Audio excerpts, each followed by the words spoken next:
Hello buddies, good morning. Morning sun kiss చేశాడు, నమస్తే చెప్పేసిన మమ్మీ చెప్పిందని. సో ఇంకా మనమైతే ఈరోజు మూంగ్ దాల్ కర్రీ చేయబోతున్నాం. ఎలా వస్తుందని చూసేద్దాం రండి. కర్రీ చాలా సింపుల్, చాలా హెల్తీ. మా నాయనమ్మ చేసేది. మూంగ్ దాల్, పచ్చిమిర్చి, ఆనియన్స్, కాస్త టామరిన్ వేసుకోవాలి, పులుపు వస్తుంది.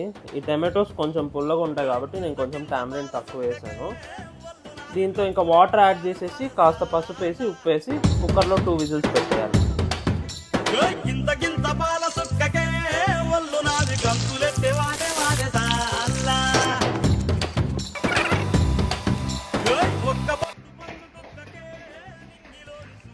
సూపర్ ఉంది. గంట బెల్ కొట్టి నా ఛానల్ అయితే సబ్స్క్రైబ్ చేసేయండి మామ.